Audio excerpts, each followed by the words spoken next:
The transport shuttle's landing clamps hit the docking bay floor with a metallic thunk that echoed through the empty space. Riley Pierce unbuckled her safety harness and stretched her arms above her head, hearing her spine pop after 3 days of travel.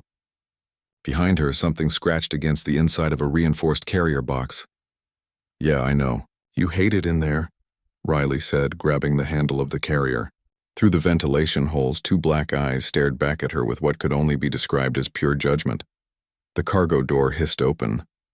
Riley stepped onto the platform of Waypoint Helix Station, a massive research facility that orbited a dead moon somewhere in the outer band. The air smelled sterile and recycled, nothing like the dusty warmth of home. She missed the wildlife center already. A 4-armed creature in a security uniform approached her, its orange skin reflecting the harsh overhead lights. It held up one hand in the universal stop gesture, while another hand tapped at a data pad. "Name and purpose," the guard said, its voice buzzing through a translator device. "Riley Pierce, xenobiologist. I'm here for the Predator Research Program."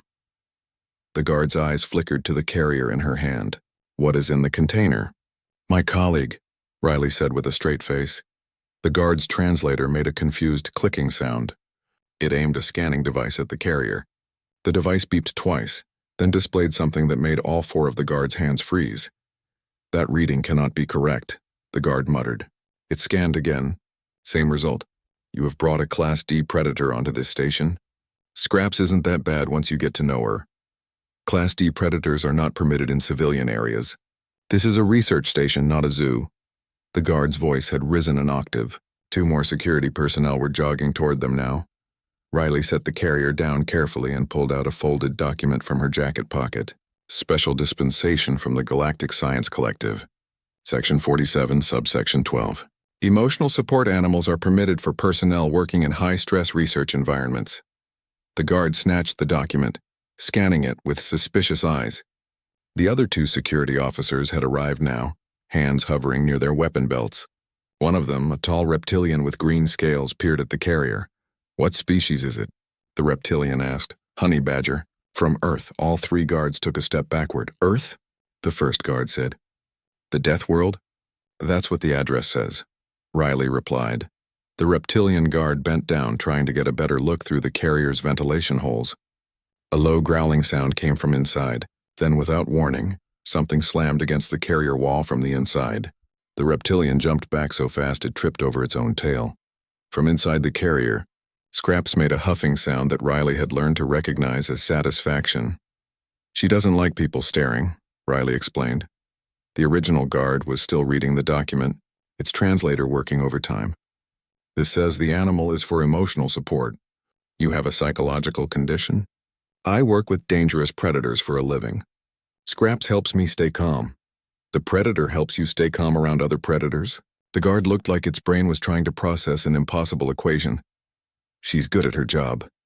Before the guard could respond, another voice cut through the conversation. "Let them through." Everyone turned. A tall, elegant creature with 4 arms and silver-white fur approached. It wore the dark blue coat of a senior researcher. 2 of its hands held data pads while the other 2 clasped behind its back. "Dr. Valesh," the first guard said quickly. "This human has brought an unauthorized predator onto the station." "I authorized it," Dr. Valesh said smoothly. Its large eyes studied Riley with obvious curiosity. "The Galactic Science Collective sent the request directly to my department. Ms. Pierce is here to help us understand predator behavior. What better way than to observe how humans interact with their own world's predators?" The guards looked uncertain. Dr. Valesh's authority clearly outranked them, but they still seemed deeply uncomfortable. "The creature will be confined to appropriate quarters?" the reptilian guard asked. "Of course," Dr. Valesh said, though Riley noticed it didn't actually promise anything specific. The guards reluctantly stepped aside. Riley picked up the carrier and followed Dr. Valesh across the docking bay toward a large corridor. Behind them, she heard the guards muttering to each other in worried tones. "Thank you for the rescue," Riley said once they were out of earshot. "No rescue necessary. Your credentials are legitimate." Dr. Valesh glanced at the carrier. "Though I admit I am curious. I have read much about Earth. They say it is the most hostile inhabited world in the known galaxy." "It's got some rough neighborhoods," Riley agreed. And you brought one of its predators here as a companion? Scraps and I have an understanding. They walked through corridors filled with beings of dozens of different species. Most gave the carrier a wide berth when they passed. Some pulled out communication devices and started talking rapidly. Riley figured she'd be famous on the station within an hour. Dr. Valesh led her to a residential section with smaller corridors and dimmer lighting. These are the human-compatible quarters. Temperature, atmosphere, and gravity adjusted for your comfort. Your room is at the end. The door slid open to reveal a small but functional space. Bed, desk, bathroom unit, food preparation area. A window showed the starfield outside. I will need to see the creature eventually, Dr. Valesh said. For the records. Sure, let me get her settled first. Riley set the carrier on the floor and opened the latch. Scraps exploded out like she'd been shot from a cannon. She hit the floor running, claws scratching on the metal surface as she made a lap around the entire room in about 5 seconds. Then she stopped, sniffed the air, and immediately tried to climb the desk. Dr. Valesh had backed against the wall, all 4 hands raised defensively. Riley walked over and scooped Scraps up. The honey badger made annoyed grunting sounds but didn't resist. This is Scraps. Scraps, this is Dr. Valesh. Be polite. Scraps looked at the alien researcher. Then she yawned, showing impressive teeth. Dr. Valesh's eyes were very wide. How much does it weigh? About 12 kilograms. 12 kilograms, Dr. Valesh repeated slowly. And it is classified as Class D. Honey badgers are tough, Riley said. She set Scraps on the bed, where the animal immediately began investigating the blanket. They've got thick skin, strong jaws, and basically no fear response. Back home, they're known for fighting off lions and raiding beehives. Lions? Big cats. Apex predators where I'm from. Dr. Valesh made a note on one of its data pads. Your world is strange. You'll get used to it, Riley said. But as Scraps discovered the ventilation grate and started trying to pry it open with her claws, Riley had a feeling the station wouldn't get used to anything. Alarms screamed through Riley's quarters at what her body insisted was 3 in the morning. She rolled out of bed, tangled in unfamiliar sheets, and smacked the wall panel until the noise stopped. Then she noticed the empty bed beside her. Scraps was gone. The ventilation grate lay on the floor. Screws scattered around it like evidence at a crime scene. Riley pressed her palms against her eyes and sighed deeply. Of course you did. She pulled on her uniform and boots, grabbed her data pad, and headed into the corridor. 2 maintenance workers rushed past her, talking rapidly in a language her translator couldn't quite catch. Whatever they were saying, they looked panicked. Riley followed the sound of shouting to the cafeteria 3 levels down. The doors were propped open and a small crowd had gathered outside. She pushed through to find Administrator Gorham standing in the middle of the room, his insectoid body quivering with rage. His antennae pointed straight up in what Riley had learned meant extreme agitation. Where is the human? Gorham demanded. His compound eyes swept the crowd and locked onto Riley. You! Control your animal. Riley looked past him. Scraps was on one of the long dining tables, surrounded by spilled food containers. She had something in her mouth that looked like it might have been someone's breakfast. Her snout was covered in what appeared to be purple jam. Scraps, come here, Riley called. Scraps looked at her, looked at the food, and turned her back to continue eating. That creature has contaminated 17 meal preparations, Gorham said, each word sharp and precise. It has triggered security alarms in 4 different sections. It has stolen identification badges from 2 security personnel, and now it is consuming food meant for the research staff. She was probably hungry, Riley said, walking slowly toward the table. When did you last eat, Scraps? Scraps made a satisfied grunting sound and knocked over another container. A young worker near the back of the crowd giggled. Gorham's head whipped around so fast his antennae blurred. This is not amusing. This station houses the most dangerous specimens in the galaxy. We maintain strict protocols for a reason. If one animal can bypass our security systems, what does that say about our ability to contain the actual threats? He had a point, Riley admitted silently. She reached the table and held out her hand. Come on, girl. Let's go. Scraps considered this. Then she grabbed one more piece of food in her jaws and walked over to Riley, claws clicking on the table surface. Riley picked her up, ignoring the jam that immediately transferred to her uniform. I apologize, Administrator. It won't happen again. It will not happen again because the animal will be confined or removed from this station, Gorham said. I am calling an emergency committee meeting this afternoon. You will attend? Riley nodded and carried Scraps out of the cafeteria. Behind her, she heard the maintenance workers complaining about the mess. Someone mentioned having to sterilize the entire food preparation area. Back in her quarters, Riley set Scraps in the bathroom unit and turned on the water. The honey badger made angry sounds but submitted to being cleaned. Riley had discovered years ago that Scraps actually enjoyed baths once she got used to the temperature. "You're making my life very difficult," Riley told her. Scraps sneezed water in her face. The afternoon meeting took place in a circular conference room with too many chairs and not enough windows. Riley sat between Dr. Valesh and a nervous-looking maintenance worker named Pim, who kept glancing at the carrier Riley had been forced to bring. Scraps was locked inside again, making occasional scratching sounds that echoed in the quiet room. Administrator Goram stood at the front, displaying security footage on a large screen. It showed Scraps crawling through ventilation ducts, squeezing through spaces that looked impossible, and at one point hanging upside down while trying to reach a food storage unit. As you can see, the creature has accessed 17 restricted areas in less than 24 hours, Goram said, including maintenance passages that should be impossible to enter without proper tools. Honey badgers are excellent climbers and diggers, Riley explained. And they're smart. If there's a way in, they'll find it. That is precisely the problem, Goram replied. If it can find a way in, so can potentially dangerous specimens if they ever escape containment. Actually, Dr. Valesh said, raising two of its hands, that is valuable information. We should be grateful for this demonstration of our security weaknesses. Goram's antennae twitched. You want to thank the creature for breaking our protocols? I want to learn from it, Dr. Valesh said. Earth is classified as a Class 7 death world. The fact that this relatively small predator can navigate our station so easily tells us something important about adaptation and intelligence. Another researcher, a floating jellyfish-like being in a water-filled suit, pulsed agreement. Dr. Valesh has a point. We study predators here, but most of us have never actually dealt with one outside of controlled environments. The human and her companion represent a unique opportunity. An opportunity for disaster, Goram muttered. Riley felt she should say something. Look, I understand the concern, but Scraps isn't dangerous to people unless they threaten her or me. She's just curious and food-motivated. Back on Earth, my family runs a wildlife rehabilitation center. We've worked with hundreds of animals. The key is understanding their behavior. And what does her behavior tell us? Asked the jellyfish being. That your security is designed to keep things in, not out, Riley said. Scraps found every weak point because she thinks like a predator. She's looking for food, shelter, and interesting things to investigate. Your containment fields and locked doors work great against creatures trying to escape. But something trying to get in? That's a different problem. The room fell silent. Several researchers were taking notes now. Pim raised a tentative hand. The human has a point. Last month we had a specimen that nearly breached containment by exploiting a maintenance access point.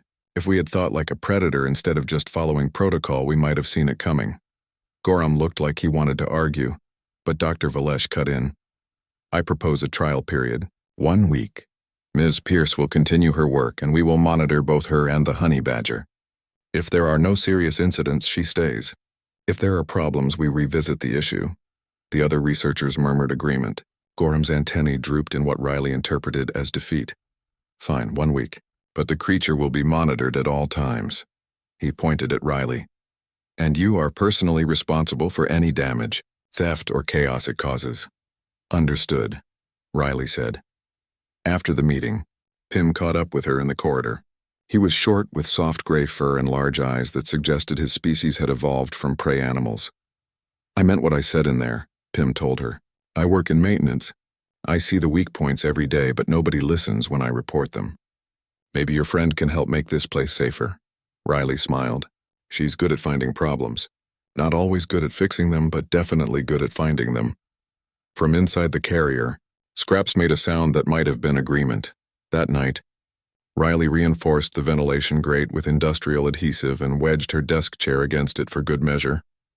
Scraps watched these preparations with obvious judgment. Don't look at me like that. You brought this on yourself, Riley said.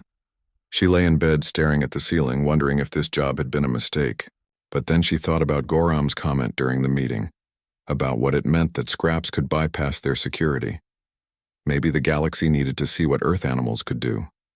Maybe they needed to understand that survival wasn't just about technology and protocols. Maybe they just weren't ready for honey badgers yet. Across the room, Scraps had already found a new ventilation grate to investigate. 3 weeks later, Riley stood outside Containment Cell 19, reading the warning label that covered most of the door. Hazard Level 5. Aggressive territorial response. 3 handler injuries. Approach only with full safety protocol. This is the one? Riley asked. Dr. Valesh nodded, 2 hands clasped nervously in front of its chest while the other 2 held data pads. The specimen is from Draven Prime, a world with gravity twice what you are used to. It is a pack predator, but this one was separated from its group. Since arriving here, it has injured every handler who has attempted contact. Through the reinforced window, Riley could see the creature pacing in the far corner. It looked like someone had crossed a bear with a lizard and then made it angry. Thick scales covered its body and its eyes glowed faintly in the dim light of the cell. What kind of injuries? Riley asked. Lacerations, broken bones, 1 crushed hand, Dr. Valesh said. We need to move it to a larger containment area, but it attacks anyone who enters. Riley studied the creature's movement pattern. The pacing followed the same route every time, staying close to the back wall.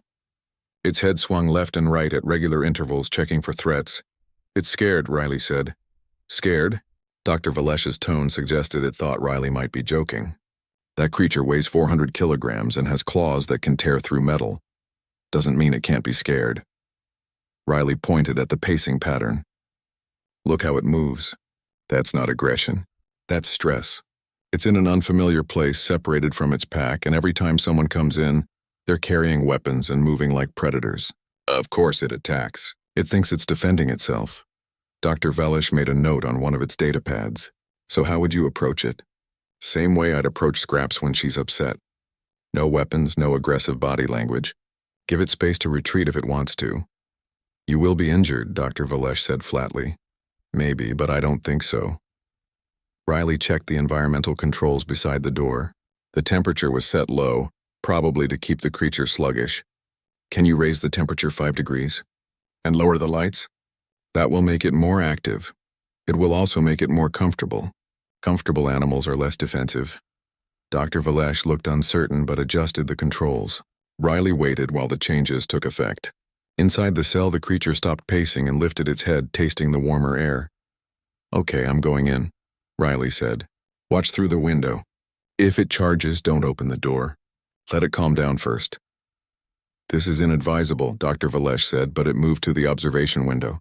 Riley opened the door slowly, making sure the creature heard her coming. No surprises. She stepped inside and left the door open behind her, giving the creature a clear view of its escape route if it wanted one.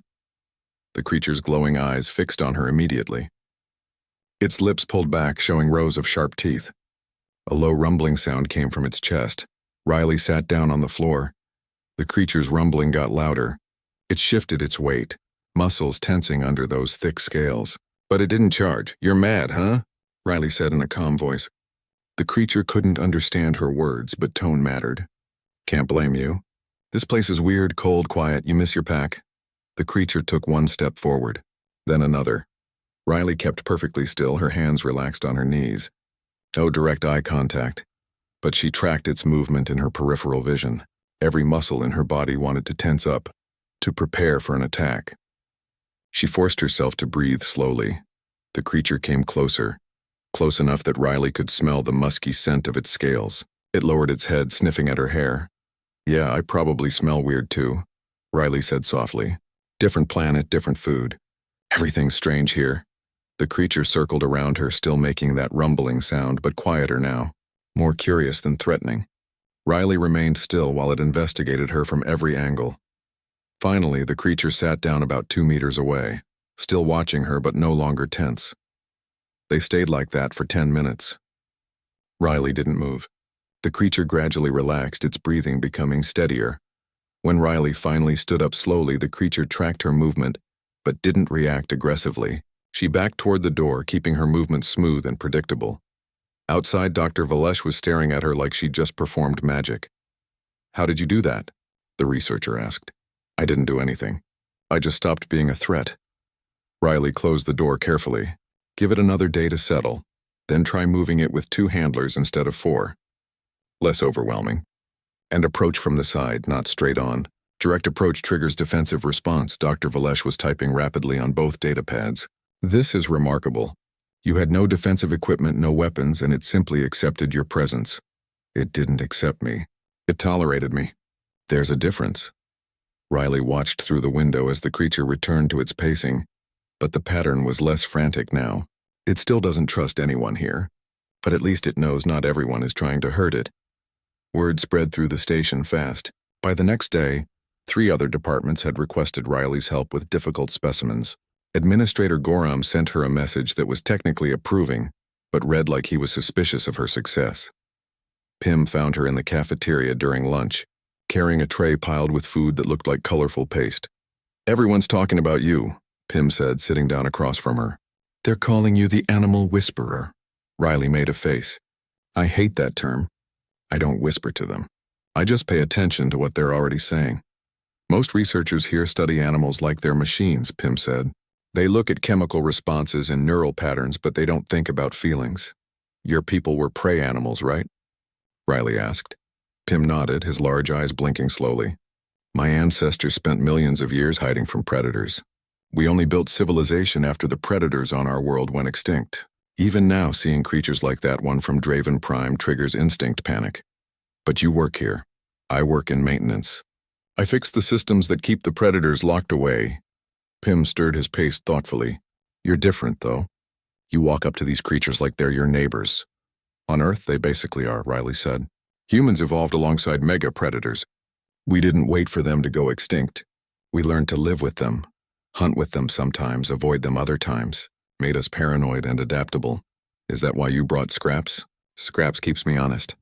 When you work with dangerous animals every day, it's easy to get overconfident. But Scraps reminds me that even small creatures demand respect." Riley smiled.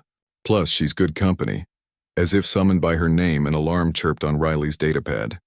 "Security alert. Unauthorized animal in Research Lab 7. Riley sighed and stood up. Speaking of Scraps, she found the honey badger in one of the research labs investigating a containment unit that held some kind of bioluminescent plant. 3 researchers stood on chairs and tables, watching nervously as Scraps pawed at the container's latch. "She cannot open that," one researcher said, though it sounded more like a prayer than a statement. Scraps popped the latch open. "Scraps, no." Riley rushed forward and scooped up the honey badger before she could stick her nose into the container. "That could be poisonous." Scraps made an irritated huffing sound and tried to wriggle free. The researcher who had spoken climbed down from the chair slowly. "How did it open a magnetic latch?" "Trial and error," Riley said. "And she's been watching people open doors all week." "Honey badgers are smart. Smart enough to bypass security systems designed to contain Class 5 specimens," the researcher said, but there was admiration in its voice now, not fear. Riley tucked Scraps under her arm. "Come on, troublemaker. Let's go find you something legal to investigate." As she left the lab, she heard one of the researchers say, "Earth must be terrifying if that is considered a small predator." Riley smiled to herself. They had no idea. The sirens started during dinner shift, a pulsing wail that meant something had gone very wrong. Riley dropped her fork and ran toward the containment section with everyone else streaming through the corridors. Her datapad was already lighting up with emergency alerts. "Containment breach. Sector 7. Multiple specimens loose. Where's Scraps?" Pym shouted, running beside her. "Quarters locked in," Riley said, though her stomach twisted with doubt. Scraps had been getting better at opening doors. They reached a security checkpoint where guards were directing personnel away from the affected areas. A holographic display showed the station layout with red sections marking the breach zones. At least 6 containment cells had been compromised. Dr. Valesh appeared from a side corridor, all 4 arms carrying different devices.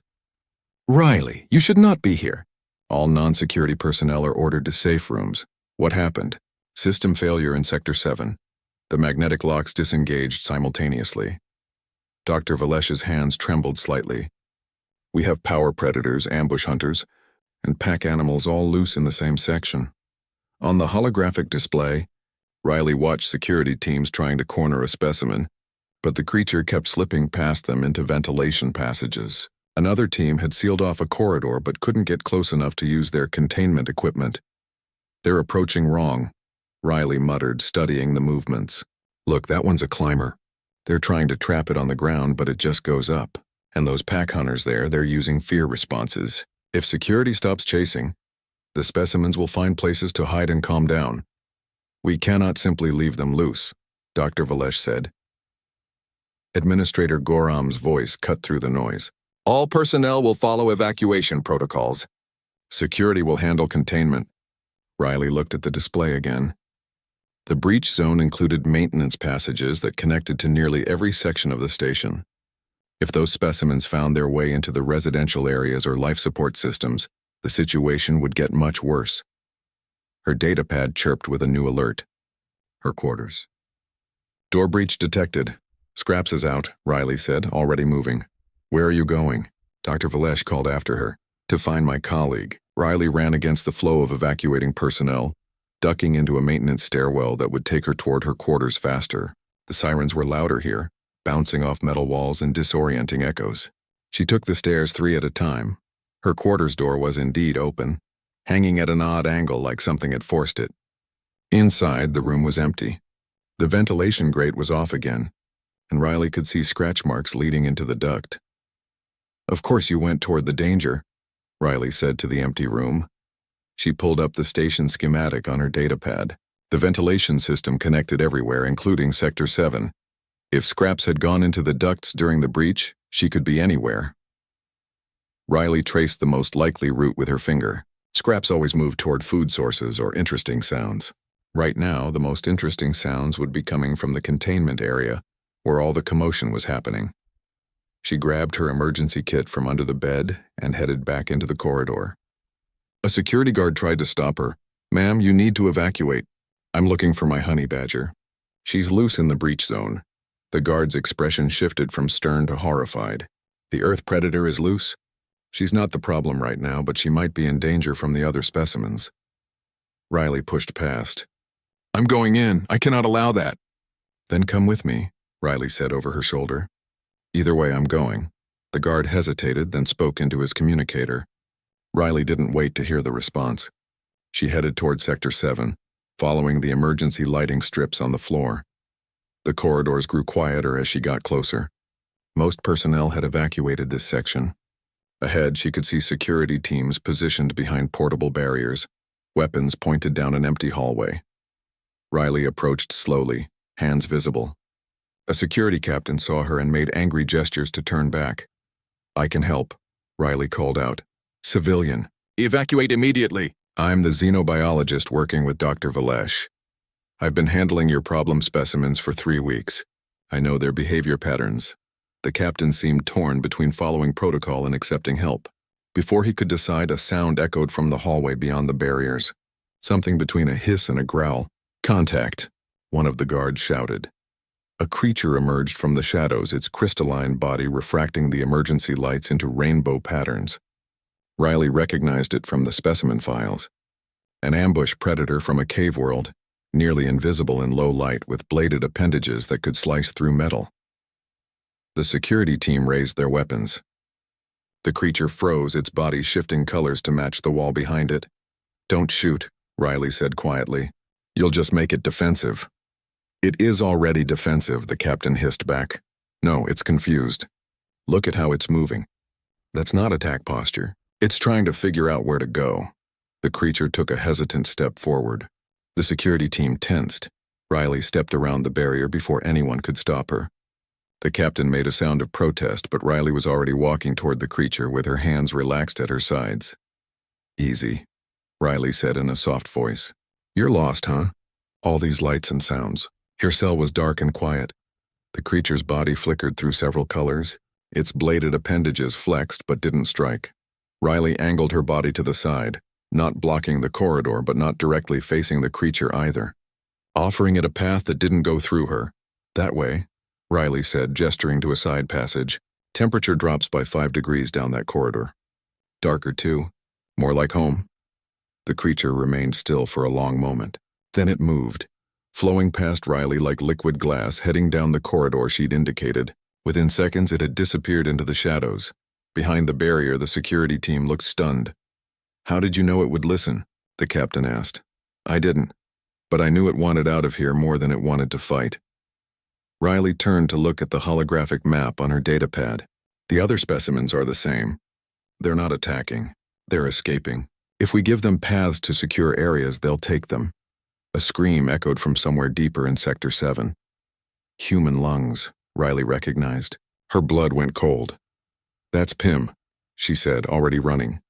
She found him backed against a wall in a maintenance access corridor, frozen in terror. 3 creatures surrounded him, low to the ground, moving in that coordinated pattern that pack hunters used. And sitting between Pym and the pack hunters, looking annoyed at the interruption, was Scraps. The honey badger made her warning sound, that distinctive huff growl that Riley knew meant she was prepared to fight. The pack hunters circled warily, trying to find an opening, but every time one moved closer, Scraps shifted position to stay between them and Pym. Riley understood immediately. The pack hunters recognized prey behavior in Pym. His fear scent probably triggered their hunting instincts. But Scraps was something they couldn't categorize. Too small to be a real threat, but too aggressive to ignore. "Scraps, good girl," Riley called out, walking forward slowly. "Pym, don't move." The pack hunters' attention shifted to Riley. They spread out, surrounding both humans now. Riley could see their muscles tensing, preparing to rush. She pulled a ration bar from her emergency kit and tossed it to the side. The nearest pack hunter's head snapped toward the movement. Riley threw another bar in a different direction. "You're hungry, not angry," Riley said. "Let me help with that." She tossed the remaining bars from her kit, scattering them across the corridor. The pack hunters broke formation, each going after food. Their coordination dissolved into individual hunger. Riley grabbed Pym's arm. "Walk slowly. Don't run." They backed away down the corridor while the pack hunters ate. Scraps waddled after them, casting one last warning look at the distracted predators. Once they were around the corner, Pym collapsed against the wall. "They were going to kill me." "Probably," Riley agreed. But Scraps had other ideas. "Where did she find you?" "I was looking for you. Then the alarm started and I got turned around." Pym looked at Scraps with new appreciation. She just appeared and stood between me and them. "Why would she do that?" Riley picked up Scraps, checking her for injuries. "She likes you, and honey badgers protect their friends. That small creature protected me from pack hunters. Honey badgers don't care about size differences," Riley said. "Just ask the lions." Riley led Pym and Scraps through the maze of corridors, following her mental map of the station layout. The emergency sirens had stopped, replaced by an eerie quiet that somehow felt worse. Her datapad showed that 5 specimens were still unaccounted for, and the biggest problem was still contained in Lab 9. "What's in Lab 9? Pym asked, noticing where Riley's attention kept going on the display. "The nightmare specimen from Hellscape Tertius," Riley said. "They've been trying to study it for 6 months, but it kills anything that comes near. The researchers use robots to feed it. And its containment failed too? The door opened, but according to sensors, it hasn't left its cell." Riley frowned at the data. "That doesn't make sense. Why would a predator stay in a cage when the door's open?" They found Dr. Valesh coordinating with security teams near the entrance to Lab 9. The researcher looked exhausted, its fur matted with stress sweat. "Riley, thank goodness you are alive. We thought you were in the breach zone." Dr. Valesh noticed Scraps tucked under Riley's arm. "And you found your companion." "She found us, actually. Saved Pym from pack hunters." Riley looked at the sealed door to Lab 9. "What's the situation?" "The specimen has not emerged. We have visual confirmation it remains in the containment cell, but the door is wide open. Security wants to seal the lab remotely, but if we do that, we cannot retrieve the specimen. It is the most valuable research subject on this station." "Can I see the video feed?" Dr. Valesh pulled up the camera view on a datapad. The cell was large and dark, designed to mimic the creature's home environment. Riley could see the massive form in the shadows, lying in what looked like rest posture, and there, sitting right in the doorway of the cell, was the reason it hadn't left. Another specimen. Something small and multi-legged from the containment unit next door. It was blocking the exit, its body language suggesting territorial defense. "The specimen is trapped by something a fraction of its size," Riley said. "It could easily kill that creature, but it's not attacking." "Perhaps it is not hungry," Dr. Valesh suggested. Or perhaps it doesn't understand what it's seeing. Riley set Scraps down carefully. That blocking creature is from a desert world, right? Operates on threat display? Correct. It inflates its body and shows bright colors to ward off predators. Riley thought about the nightmare specimen from Hellscape Tertius. The planet had no sunlight, only volcanic heat. The creatures there hunted by sound and movement in complete darkness. Bright colors would mean nothing to them. It can't interpret the threat display, Riley said. In its world, that behavior doesn't exist. So it's cautious, waiting to understand what it's dealing with. How does that help us? Pym asked. Riley looked at Scraps, who was sniffing the air with interest. We show it something it does understand. Absolutely not, Dr. Valesh said, understanding her intention immediately. That creature has killed 4 of our research drones. I cannot allow you to enter that lab. I'm not suggesting I go in alone. Riley picked up Scraps again. But I think our friend here can help. She's small, non-threatening in size, but her behavior is pure predator. The specimen might recognize that. Administrator Gorham's voice cut through the discussion. He'd arrived with a security escort, his antennae vibrating with agitation. The human wants to send her animal into the most dangerous containment unit on this station? Not send. Accompany, Riley corrected. And before you say no, think about this. That specimen represents years of research and cost millions of credits to acquire. If we seal the lab remotely, we'll need to use gas or other methods that might harm it. This way, we might be able to guide it back into containment without damage. Or you might die. The honey badger might die and the specimen might escape into the station, Gorham said. That's also possible, Riley admitted. But I don't think so. I've seen the behavioral data. That creature is an apex predator on a world where everything is trying to kill everything else. It's cautious. That's how it survived to become apex. Cautious predators can be worked with. Dr. Valesh looked at Gorham. The human has successfully handled every difficult specimen we have given her. Her methods are unorthodox but effective. Gorham's antennae drooped. If you die in there, I am not explaining it to the Galactic Science Collective. If I die in there, I won't care what you tell them, Riley said. They suited her up with a proximity alarm and a communication link. Security positioned themselves outside the lab with weapons ready. Though Riley doubted their weapons would do much against the nightmare specimen if it decided to attack. Riley approached the door to Lab 9 with Scraps under one arm. The small multi-legged creature in the doorway turned toward her. Its body inflating and colors brightening. Scraps made her unimpressed huffing sound. The small creature deflated slightly, confused by this response. Riley walked past it calmly, and after a moment of hesitation it scuttled away to find a new territory to defend. Inside the cell, Riley waited for her eyes to adjust to the darkness. The nightmare specimen was larger than she'd expected, easily 3 meters tall even in rest position. Its body was covered in overlapping plates that looked like volcanic rock, and steam rose from vents along its spine. It raised its head as Riley entered. She could feel its attention lock onto her even though it had no visible eyes. The communication link crackled with Dr. Valesh's worried voice. Riley, it is moving. I know. Stay calm, Riley said softly. She sat down on the floor, mimicking what had worked with the Draven Prime specimen. Scraps immediately climbed out of her arms and began investigating the cell, completely unconcerned with the massive predator watching them. The nightmare specimen's head tracked Scraps' movement. It made a sound like grinding stone. Riley stayed perfectly still. In her peripheral vision, she watched the specimen rise to its full height. It moved toward Scraps with surprising speed, but the honey badger just looked up at it and made an annoyed sound before returning to her investigation of an interesting crack in the floor. The specimen stopped, tilted its head, made that grinding sound again but quieter. She doesn't see you as a threat, Riley said conversationally. Probably thinks you're just another annoying thing in her way. Honey badgers are like that. The specimen circled Scraps slowly, the way a curious animal might investigate something it had never encountered before. Scraps completely ignored it, focused entirely on trying to dig at the crack in the floor. Riley understood what was happening. The specimen was an apex predator, used to everything either fleeing or fighting. But Scraps did neither. She simply existed in the same space, unconcerned. For a creature that relied on reading threat responses, Scraps was an impossible puzzle. Come on, Scraps. Let's check out the other room. Riley said, standing slowly. She walked toward the door, not looking at the specimen. Scraps followed her, claws clicking on the floor, and behind them, curious now instead of aggressive, the nightmare specimen followed too. Riley led them through the open door into the larger lab space.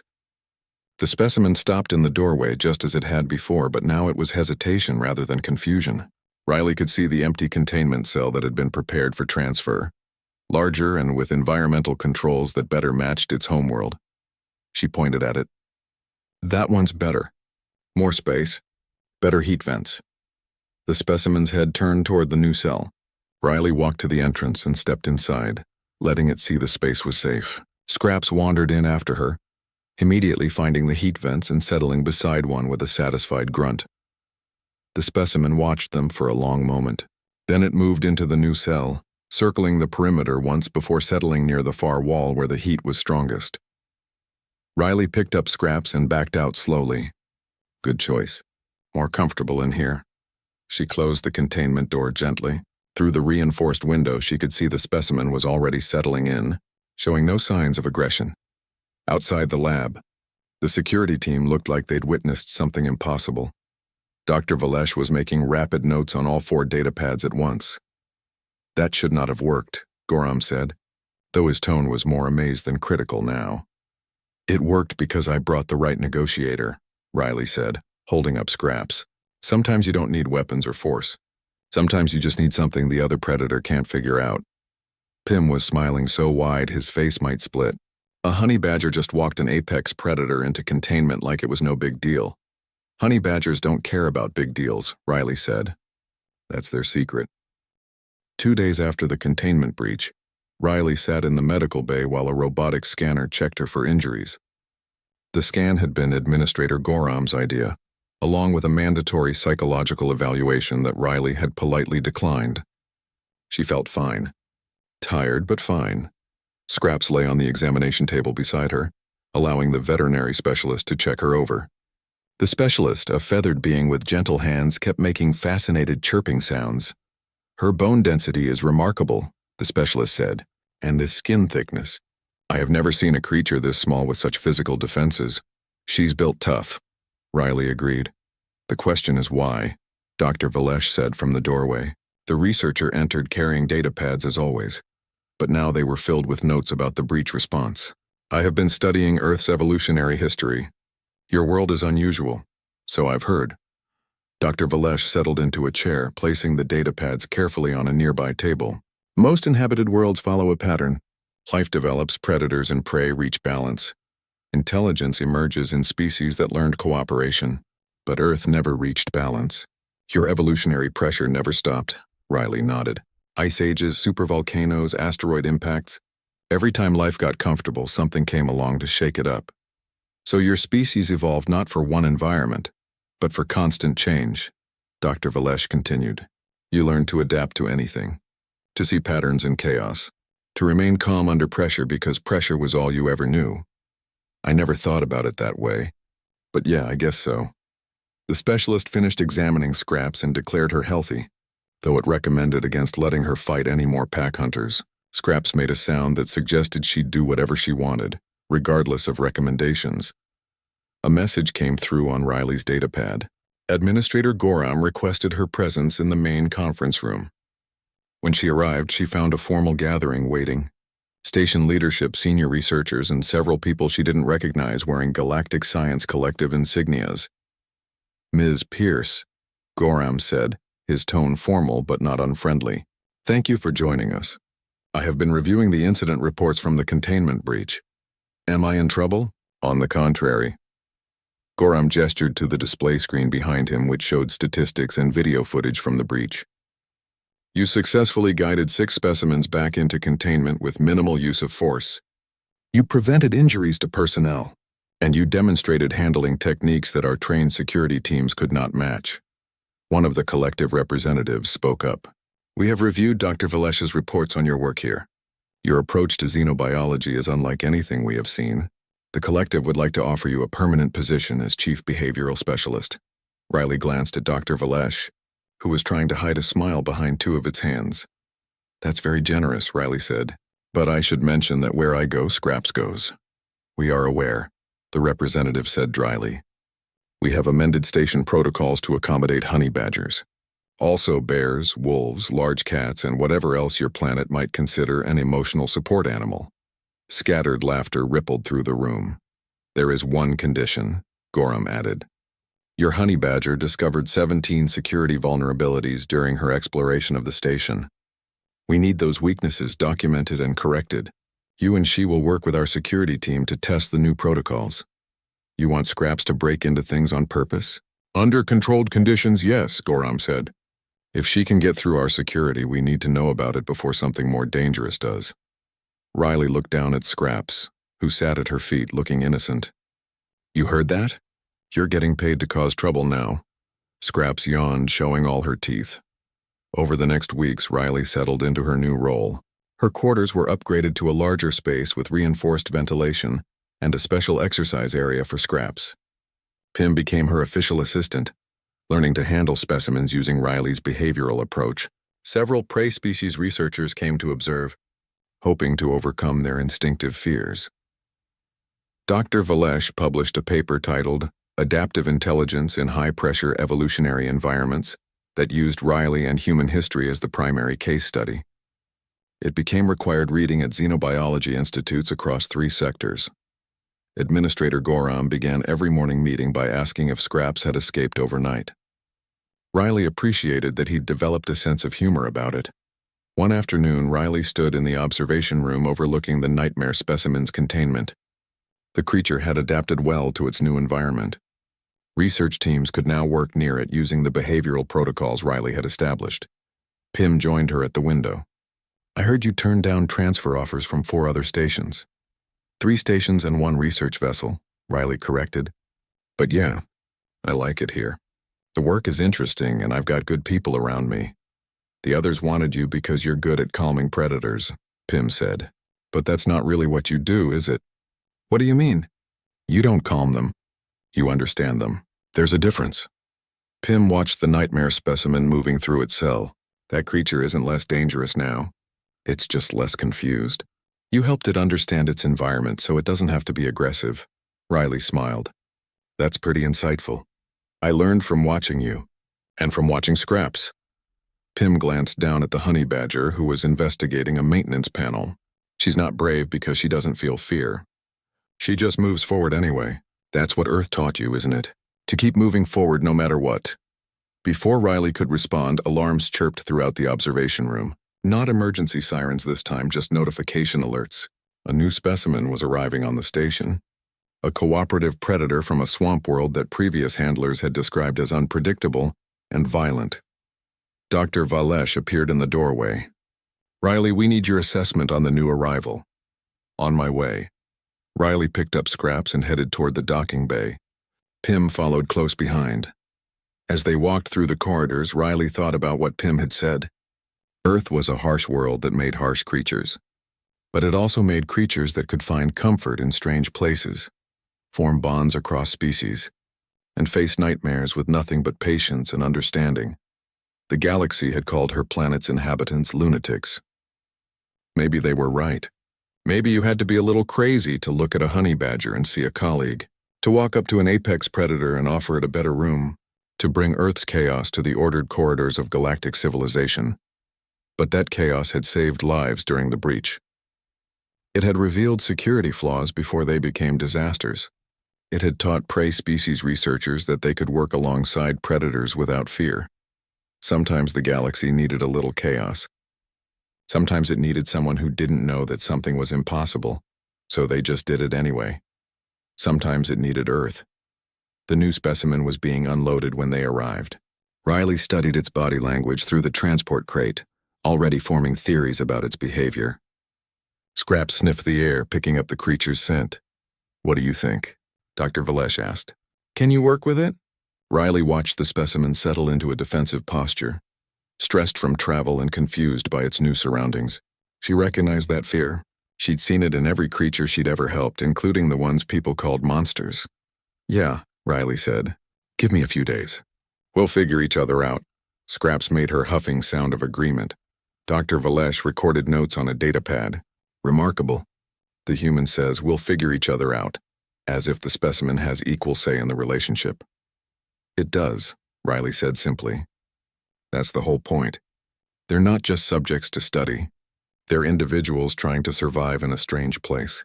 Just like us, she looked around at the station. At the researchers from dozens of worlds working together. At Pym standing tall despite his prey species instincts. At Dr. Valesh documenting everything for the advancement of science. Maybe that was Earth's real gift to the galaxy. Not superior strength or fearlessness, but the understanding that survival meant cooperation. That the scariest creatures could become partners if you took time to understand them. That a human and a honey badger could face down nightmares together because that's what friends did. Scraps pulled at her jacket, wanting to get closer to the new specimen. Riley held her back gently. Not yet, girl. Let it settle first, but soon. Soon they'd walk into that containment area together. Two creatures from a death world showing the galaxy how it was done. Because honey badgers don't care about impossible odds. And neither did humans.